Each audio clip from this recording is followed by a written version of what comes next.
Welcome back guys. So ఇప్పుడు మనం SA 706 చూద్దాం. Emphasis of matter paragraph and other matter paragraph independent artist report.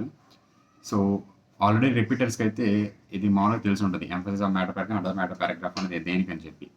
దేనికంటే ఇప్పుడు SA 703 ప్రకారం ఏంటంటే whether financial statements related information ఏంటంటే ఒక రెఫరెన్స్ కోసం అని చెప్పి ఎంఫసిస్ ఆఫ్ మ్యాటర్ పారాగ్రాఫ్లో ఇంక్లూడ్ చేస్తాడు. అదే other than those represented in the financial statements కానీ అయితే అదర్ మ్యాటర్ పారాగ్రాఫ్లో ఇంక్లూడ్ చేస్తాడు. సో ఇక్కడ అతిపెద్ద బిగ్గెస్ట్ క్వశ్చన్ ఏంటంటే ఇదే పాయింట్ మనం ఎస్ఏ 701లో కూడా చేస్తున్నాం కదా, కీవర్డ్ మ్యాటర్స్లో అనేది ఒక పాయింట్. సో కరెక్టే, ఎస్ఏ 701లో కూడా మనం చేస్తున్నాం. సో దానికి దీనికి డిఫరెన్స్ ఏంటి అనేది ఇప్పుడు ఒకసారి చూద్దాం. సో ఎస్ఏ 701లో ఏం చేస్తాడంటే దాని గురించి సిగ్నిఫికెంట్ మ్యాటర్ గురించి డిస్కస్ చేసి దాన్ని ఎలా అడ్రస్ చేశారు అనే దాని గురించి అక్కడ చెప్తాడు. ఇక్కడ ఏం చేస్తాడంటే ఎస్ఏ 701లో దాని గురించి బ్రీఫ్ రెఫరెన్స్ ఇస్తాడు. ఆ స్పెసిఫిక్ మ్యాటర్ ఏదైతే ఉందో యూజర్స్ యొక్క ఫండమెంటల్ అండర్స్టాండింగ్ ఇంపార్టెంట్ కాబట్టి దాని గురించి ఆల్రెడీ ఉన్న మ్యాటర్ని ఇక్కడ బ్రీఫ్ రెఫరెన్స్ ఇస్తాడు ఎంఫసిస్ ఆఫ్ మ్యాటర్ పారాగ్రాఫ్లో. ఎందుకంటే ఇక్కడ స్పెషల్ అటెన్షన్ అనేది కావాలి యూజర్స్కి. సో అందుకోసం అని చెప్పి ఇక్కడ ఇలా చేస్తాడు. అక్కడ ఏం చేస్తాడంటే సిగ్నిఫికెంట్ మ్యాటర్స్ని ఒక డీటెయిల్డ్ వేలో దాన్ని అడ్రస్ చేస్తాడు, ఎలా పర్ఫామ్ చేశారనేది. అది దీనికి దానికి ఇంపార్టెంట్, అది దీనికి దానికి డిఫరెన్స్. సో మీకు క్లారిటీ వచ్చింది అనుకుంటున్నాను. సో ఏదైతే ఒక డీటెయిల్డ్ ప్రొసీజర్ అనేది పర్ఫామ్ చేస్తున్నారు, ఎలా చేశారని చెప్తున్నారు సిగ్నిఫికెంట్ మ్యాటర్స్ మీద, అది ఎస్ఏ 70 కిందకి వస్తుంది, 701 కింద వస్తుంది.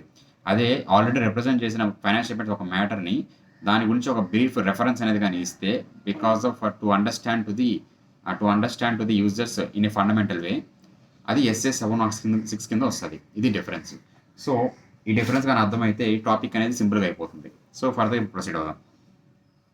Emphasis of matter paragraph. A paragraph included in auditor's report that refers to a matter presented or disclosed in financial statements that, in auditor's judgment, is fundamental to users' understanding of financial statement. చెప్పంగా fundamental to users' understanding of financial statements. అది important కాబట్టి దాని గురించి ఒక brief reference ఇస్తాడు. ఇది financial స్టేట్మెంట్స్లో ఉండే information గురించి. అదే ఫైనాన్షియల్ స్టేట్మెంట్స్ లేని ఇన్ఫర్మేషన్ గురించి అయితే మాత్రం అదర్ మ్యాటర్ పారాగ్రాఫ్లో డిస్క్లోజ్ చేస్తాడు. అది తర్వాత చూద్దాం. సో ఇది మీనింగ్ ఇది. సో ఎగ్జాంపుల్స్ అనేవి చూద్దాం. Examples of circumstances for giving rise to emphasis of matter para.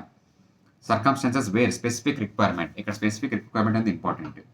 Specific requirement for auditor to include emphasis of matter paragraph when a financial reporting framework prescribed by law or regulation is unacceptable.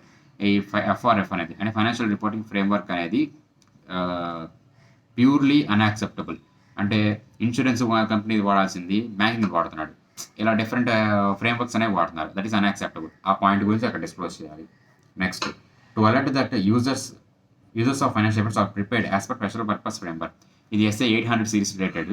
Special purpose framework ఉపయోగించి financial statements కానీ prepare చేసి ఉంటే దాని గురించి ఒక reference ఇవ్వడం కోసం అని చెప్పి ఎస్ఏ 706లో డిస్క్లోజ్ అని చెప్పొచ్చు.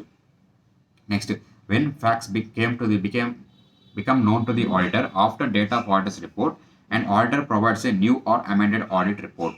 ఇదేంటంటే SA 550 related, SA 550 subsequent events అనుకుంటా, ఎస్ఏ 560 సబ్సిక్వెంట్ ఈవెంట్స్ ఉంది కదా, దాని రిలేటెడ్ పాయింట్.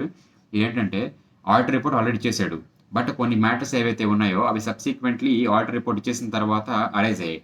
సో ఇప్పుడు మనోడు ఏం చేస్తాడంటే new or amended audit report అనేది ఇష్యూ చేస్తాడు. సో ఈ new or amended audit report issue చేసినా కానీ కొన్నిసార్లు మేనేజ్మెంట్ ఏం చేయొచ్చు, కావాలంటే ఆ ఓల్డ్ రిపోర్ట్ ఇచ్చేసేయచ్చు. సో ఇక్కడ మనోడు ఏం చేయాలంటే ఆ ఎంఫసిస్ ఆఫ్ మ్యాటర్ పారాగ్రాఫ్లో మెన్షన్ చేయాలి, ఇలాగా new or amended audit report అనేది ఇచ్చామని చెప్పి. సో అందువల్ల ఆ పాయింట్ ఇవేంటంటే స్పెసిఫిక్ రిక్వైర్మెంట్స్. ఏవేవి? ఎఫ్ఆర్ఎఫ్ అనేది unacceptable. Next, special purpose framework ప్రకారం financial are prepared.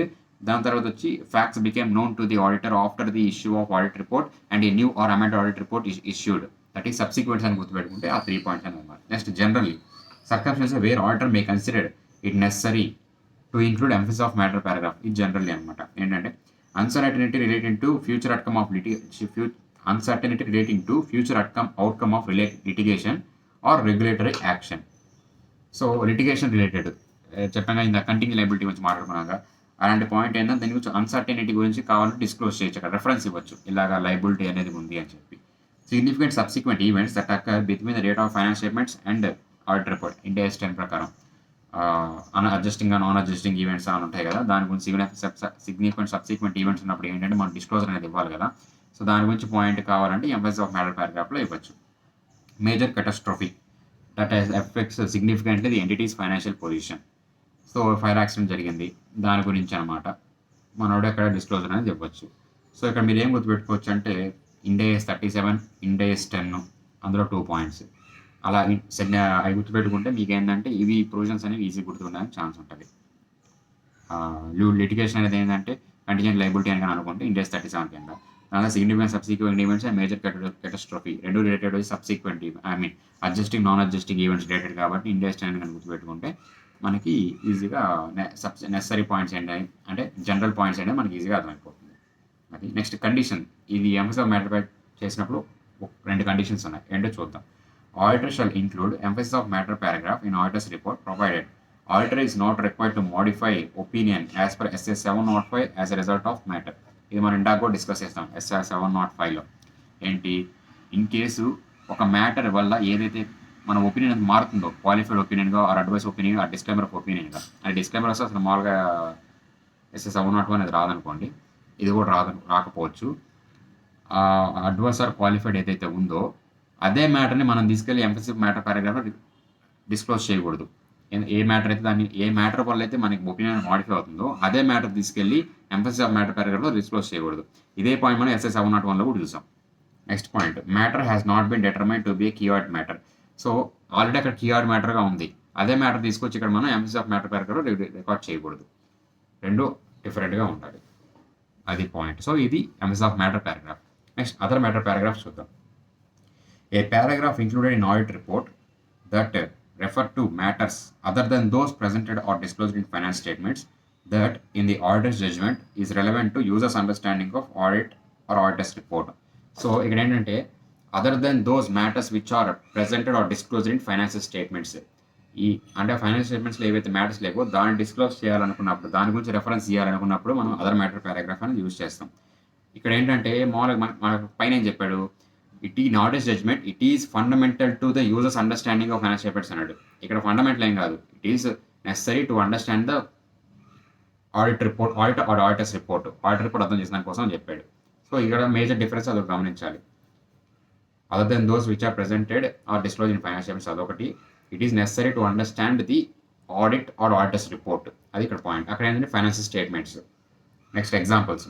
In separate audit report given by joint auditor by making reference to audit report issued by other joint auditors as per SS 299. ఇదేంటంటే joint auditors reports opinions సపరేట్గా అలా ఉన్నప్పుడు ఏంటంటే రిపోర్ట్లో ఏంటంటే reference అనేది ఇస్తాడు ప్రిన్సిపల్ ఆడిటర్. ఇలాగా ప్రిన్సిపల్ జాయింట్ ఆడిటర్ రెఫరెన్స్ ఇస్తాడు. These are the areas audited by the other auditors and ఆ పాయింట్ గురించి వాళ్ళు డిస్క్లోజ్ చేసిన ఒపీనియన్స్ గురించి దాని గురించి డిస్క్లోజ్ చేస్తాడు. Next in principal auditors report by indicating all components audited by other auditors. ఇది SA 600 ప్రకారం. Components which are audited by other component auditors or components which are not audited, ఈ 2 points తీసుకొచ్చి ఈ other matter పారాగ్రాఫ్లో మనం include చేసుకోవచ్చు. In case where financial statements of prior period not audited or audited by predecessor auditor. So prior period finance statements అనేవి మనం audit చేయలేదు are వేరే వాడు ఆడిట్ చేశాడు, అంటే అసలు ఆడిట్ చేయలేదు last year finance statements, or వేరే వాడు ఆడిట్ చేస్తున్నాడు. సో అలాంటప్పుడు ఏం చేయాలంటే ఈ పాయింట్ కూడా మనం ఇక్కడ డిస్క్లోజ్ చేయాలి. సో ఇది emphasis of matter paragraph and other matter paragraph. So definitions అని క్లియర్గా అర్థమైతే త్వరగా ఈజీగా అయిపోతుంది. ఇక్కడ ఎగ్జాంపుల్స్ అనేవి ఇంపార్టెంట్. ఎంఫసిస్ ఆఫ్ మ్యాటర్ పారాగ్రాఫ్లో ఆ స్పెసిఫిక్ రిక్వైర్మెంట్స్ అండ్ జనరల్ ఏవైతే కన్సిడర్ చేసుకుంటే 3 పాయింట్స్ అది ఇంపార్టెంట్ అనమాట. సో మనం అది కన్సిడర్ చేసుకుంటే అయిపోతుంది.